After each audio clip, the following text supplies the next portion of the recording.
皆さんこんにちは。木之内勝則です。家づくりの相談でよく聞かれるのが、窓を増やせば明るくなりますよねという質問です。でも答えはノーなんです。街を歩いていてももったいないなと思う家をよく見かけます。こちらはよくある失敗例を再現した CG 画像です。南側道路でリビングに大きな窓がいくつも並んでいます。図面だけ見れば明るくて開放的です。でも実際には昼間でもカーテンが閉まっている家が多いんです。道路からの視線が気になって一日中閉めっぱなし、せっかくの大きな窓がただの壁と同じになってしまっています。これ本当にもったいないですよね。そしてもう一つのパターン、明るい家にしたいという思いから全ての壁に窓を設けた家。確かに明るく開放的です。でも家具の配置には苦労されているはずです。窓があるとその前には家具を置けませんから。そして断熱性能も落ちる。冷暖房も効きにくい。実際こういう家にお住まいの方から何とかならないかという相談を受けることがあります。ではこの家はどうでしょう。窓の数はそれほど多くありません。でも一年中明るくて風が通り、家具も自由に配置できる。その違いはどこにあるのか。答えは窓の数ではなく、どこに何のために配置するかなんです。実は窓の配置には明確なルールがあります。私が40年間で学んだ窓の5つの鉄則です。これを知らないとどんなに予算をかけても快適な家にはなりません。逆にこの鉄則を理解すれば窓の数を減らしても明るく風が通る心地よい家になります。今日は実例を見ながらこの5つの鉄則を解説します。それでは始めましょう。5つの鉄則の前にまずよくある3つの勘違いをお話しします。勘違い1、窓は多いほど良い。これは最も多い勘違いです。でも窓が増えると壁が減って家具が置けない、断熱性能が下がって光熱費が上がる、外観がごちゃごちゃする、室内も落ち着かない。明るさは数ではなく配置で決まります。勘違い2、南向きイコール大開口。南側なんだから大きな窓でしょ。そう考える方が多いんです。もちろん間違いではありません。でも南側がすぐ道路だったら大きな窓をつけても結局カーテンを閉めることになります。方角よりも周辺環境の方が重要なんです。勘違い3、窓は全部同じ。実は窓には役割があります。光を取るための窓、風を通すための窓、景色を見るための窓。全部同じように扱うとどれも中途半端になります。この3つの勘違い、あなたも一つは当てはまるのではないでしょうか。でも安心してください。今から正しい考え方をお伝えします。鉄則1、視線をコントロールするです。窓を考えるとき、何が見えるかよりも誰に見られるかが重要です。例えばよくあるのがこのパターン。南側道路でリビングに大きな吐き出し窓。図面を見ると開放的で良さそうです。でも実際に暮らすと、朝パジャマのまま窓を開けたら通行中の人と目が合う。昼くつろいでいたら宅配便の人が窓の前に立っている。夜照明をつけたら家の中が外から丸見え。これでは窓を開けて暮らせません。ではどう解決するか。方法1、窓の高さを変える。目線の高さではなく天井近くのハイサイドライトにする。すると光は入るけれど中の様子は見えません。逆に床に近い地窓にすれば風は通るけれど視線はカットしやすくなります。方法2、フィルターという選択。私たちがよく使う手法です。建物の外側に木製や金属の格子とかルーバーを設ける。すると外から見ると中は見えない。でも中から見ると外はよく見えます。光も風も格子の隙間から入ってきます。外観はルーバーで統一されていて中の様子は全く分かりません。でも中からは開放的。大きな窓を開け放っても視線を気にする必要がありません。ルーバーがフィルターになって開放感とプライバシーを両立しているんです。方法3、内側に向ける。南側道路でも窓を道路側でなく中庭側に向ける。すると外からの視線はゼロ。カーテンなしで暮らせます。鉄則1のポイントは窓を開けて暮らせるかを最優先に考えることです。どんなに大きな窓でも開けられなければ意味がありません。ここで冒頭の失敗例を思い出してください。窓がたくさんあってもカーテンを閉めていたら暗い。逆に窓が少なくても開けられる窓なら圧倒的に明るいんです。つまり窓の数じゃなくて開けられる窓をどう配置するかが勝負なんです。これが鉄則1、視線をコントロールせよの本質です。鉄則2、窓の役割を明確にするです。窓にはそれぞれ目的があります。役割1、光を取り込む。役割2、空気を流す。役割3、景色を楽しむ。多くの失敗はこの役割を混同してしまうことです。例えばこのケース、リビングに大きな吐き出し窓が3つ、全部南向き。一見良さそうですが、これ全部最高用なんです。風を通す窓がありません。だから夏は蒸し暑い。窓はあるのに風が通らない。よくある失敗パターンです。ではどう考えるべきか。空気を流すには入り口と出口が必要です。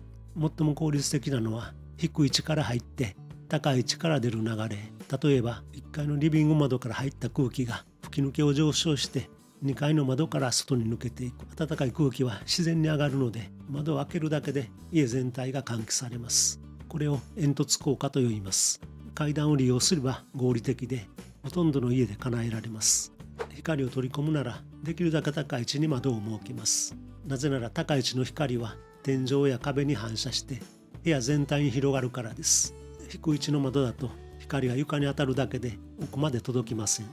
前回の動画で出てきた狭小地の家、吹き抜けの上部に大きな高窓、中庭から入った光が吹き抜けを通って1階のリビングまで降り注いでいます。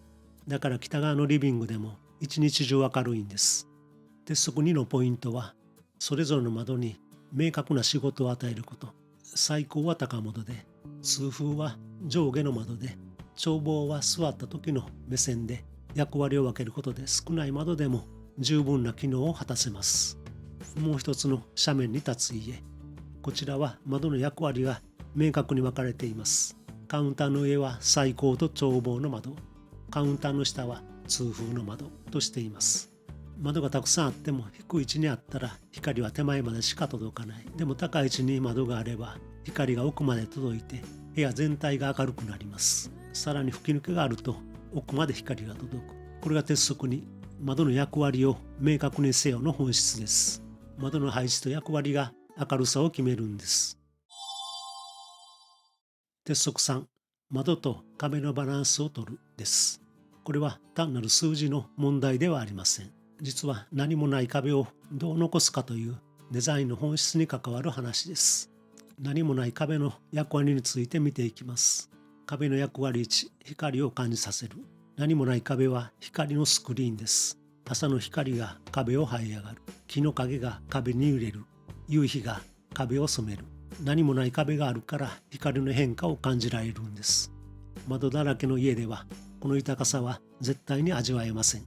壁の役割に視線を落ち着かせる。人の視線は情報を求めて動き回ります。窓があると外を見る。絵があると絵を見る。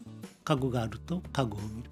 でも何もない壁があると視線がそこで休まるんです。視線が休まると心も休まります。これが何もない壁の効果です。壁の役割3、暮らしの自由度を上げる。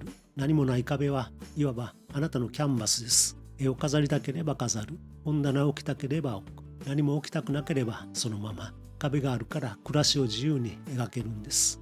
この家を見てください。リビングの一面に何もない白い塗り壁があります。窓も家具も何もありません。でもこの壁に日の光が映り込むんです。季節によって光の角度が変わる。天気によって光の色が変わる。この壁がまるで生きているかのように表情を変えるんです。このような壁を設けると多くの摂さんはこう言われます。時間がゆっくり流れるのは感じられる。毎朝この壁を見るのが楽しみ。今日はどんな光が映るんだろうって。何もない壁がこんなに豊かだとは思いませんでした。これが何もない壁の力です。具体的に言うと、リビングのような主要な部屋では4面のうち少なくとも1面は何もない壁を残すこと。これが私たちの基本的な考え方です。東西南北すべてに窓を設けるのではなく、どこか一面はあえて窓を設けない。その壁が光のスクリーンになり、視線の良い旅行になり、暮らしのキャンバスになるんです。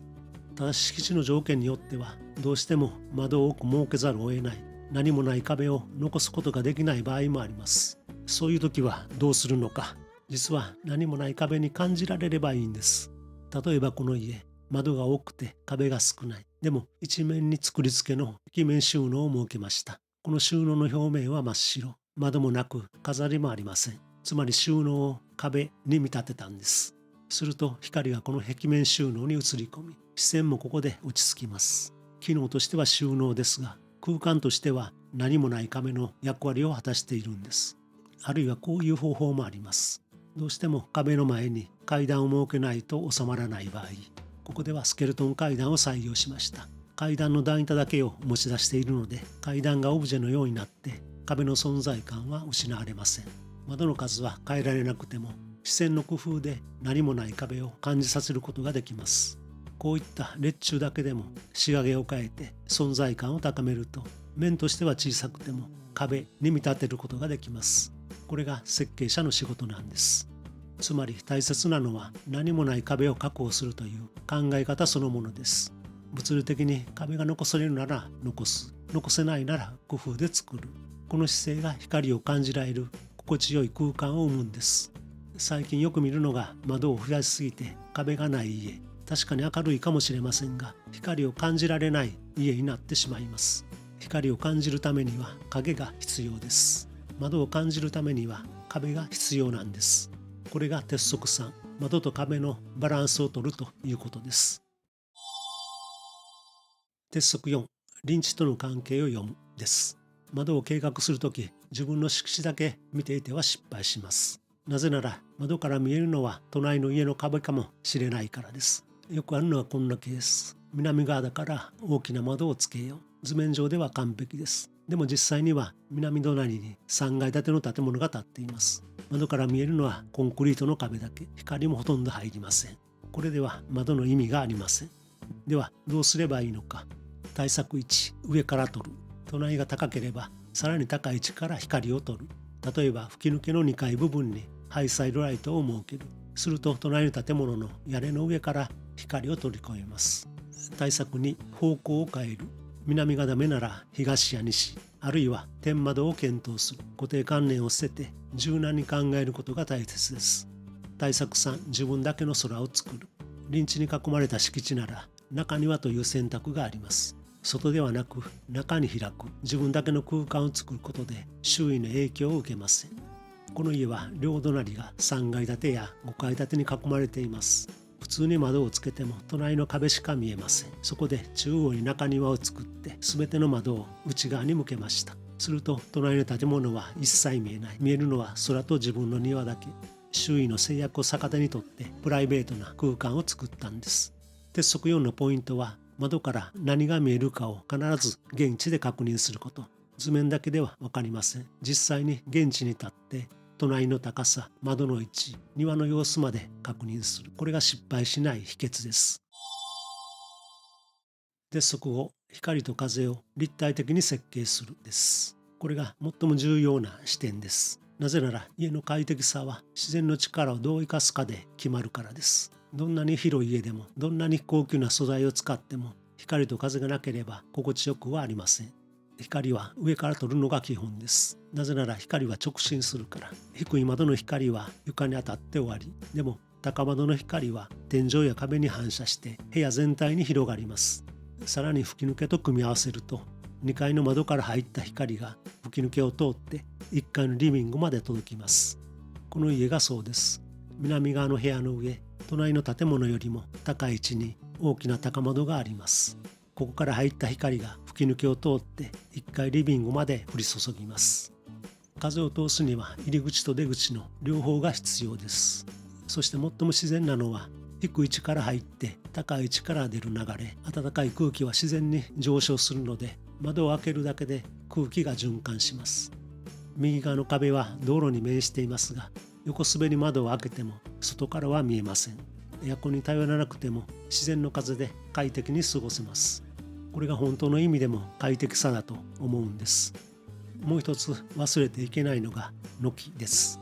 太陽の高度は季節で変わります。冬は低い軌道を描くので深い軒の下まで日差しが入ります。だから冬は暖かいですし、夏は高い軌道なので軒が日差しを遮ってくれます。だから夏は涼しい。この自然のリズムを理解して窓と軒を設計する。これが設計の本質です。最近よく耳にするのが高断熱高気密で一年中エアコンという考え方です。技術としては確かに優れています。ただ私はいつも思うんです。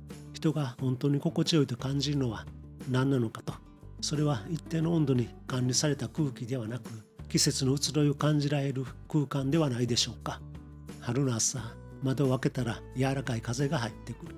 夏の夕暮れ、家全体に風が抜けていく。秋の昼下がり、心地よい日だまりができる。冬の朝、ほのかな光が差し込む。こういう季節を感じられる暮らし、これを大切にしたいと私は思っています。鉄則5のポイントは、平面ではなく立体で考えること。高さ方向の設計が家の快適さを決めるんです。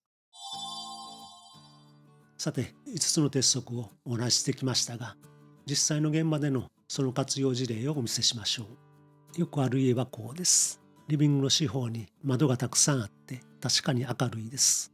でも何かが足りない。光は入っているのに光を感じられないんです。なぜか。それは光のコントラストがないからです。すべてが均一に明るいとかえって印象が薄くなってしまうんです。一方この家を見てください。変形地に立つ家で窓をつけるところも限られていました。リビングダイニングの南側、大きな一枚の窓だけがあります。そしてその左手には何もない白い壁、ただの壁です。窓も絵も何もありません。でもこの壁こそがこの家の主役なんです。反対側の窓からは朝柔らかい光が階段を通って回り込みます。昼は窓の外の木の影が壁に揺れて、夕方オレンジ色の光が壁全体を添えます。何もない壁が光の舞台になっているんです。摂さんはこう言ってくださいました。この壁を見ているだけで時間の流れを感じられる。家にいながら季節や天気の変化を楽しめる。こんな豊かさがあるとは思いませんでした。これが何もない壁の力です。窓を増やすことではなく、あえて何もない壁を残すこと。これが光を感じられる家を作る最も重要な設計なんです。南側道路の新築。明るいリビングにしたいけれど、道路からの視線が心配というご要望。そこで建物全体を格子で覆う設計にしました。すると外からは中が見えない。でも中からは外がよく見える。光も風も自由に入ってくる。入居後、摂さんからこんな言葉をいただきました。カーテンを閉めずに暮らせる幸せを初めて知りました。狭小地の新築。住宅が密集した厳しい条件。再興が難しいと思われましたが、私たちは諦めませんでした。ダイニング、リビングに吹き抜けを設けて、南側の隣家の屋根の上、つまり最も高い位置にハイサイドライトを配置しました。すると光が吹き抜けを通って1階の北側にあるダイニングまで届きました。入居後、摂さんはこう言われました。北側なのに一日中明るい。窓の配置ってこんなに大切なんですね。そうなんです。窓は数ではなく配置なんです。さて今日は窓の5つの鉄則をお話ししました。もう一度まとめます。鉄則1、視線をコントロールする。開けても暮らせる窓にする。鉄則2、窓の役割を明確にする。採光、通風、眺望を使い分ける。鉄則3、窓と壁のバランスをとる。何もない壁を残す。鉄則4、隣地との関係を読む。現地で必ず確認する。鉄則5、光と風を立体的に設計する。高さ方向が快適さを決める。この5つを意識するだけで窓の見方が変わります。そしてハウスメーカーや工務店の提案を見たとき、この窓の配置本当に大丈夫と自分で判断できるようになります。冒頭でお話しした窓10個の家より窓5個の家の方が明るい理由。その答えはこういうことなんです。窓がたくさんあってもカーテンを閉めていたら暗い。窓が少なくても開けられる配置なら明るい。低い窓ばかりだと光は手前まで。高い窓があれば光が奥まで届く。つまり窓は数じゃなくて配置と役割。この考え方が本当に明るい家を作るんです。今日は窓についてお話ししましたが、実際には窓だけでは解決できない問題もあります。間取り全体のバランス、家族の暮らし方、予算との兼ね合い、これらはあなたの状況によって答えが全く変わります。この動画を見て、うちの窓の配置、これで良いのか不安になった、そう感じた方へ、実は毎週日曜日に無料の間取り相談を行っています。Zoom で30分、完全無料です。あなたの図面を一緒に見ながら、ここはこうした方がいい、この窓は別の位置の方が効果的など、具体的にアドバイスします。予約の枠が限られていますので、気になる方はお早めに申し込みください。詳細は説明欄のリンクからメール登録してご覧ください。また同じサイトで家づくりの考え方をまとめた資料を無料でお配りしています。家づくりの動画セミナー、プラン実例集、間取り検討用のグリッド用紙、設計図書のサンプルなど、そして今日お話しした窓の配置チェックリストも含まれています。すべて無料でダウンロードできます。ぜひご活用ください。今日の動画はいかがだったでしょうか。窓に対する見方が少し変わったのではないでしょうか。窓の話ですが、実は壁が大切だった。これが今日の一番のポイントかもしれませんね。次回は外壁の素材選びについてお話しする予定です。外壁は家の印象を大きく左右します。でも多くの方が見落としているポイントがあります。次回もぜひご覧ください。それではまた次の動画でお会いしましょう。チャンネル登録と高評価よろしくお願いします。今回も最後まで見ていただきありがとうございました。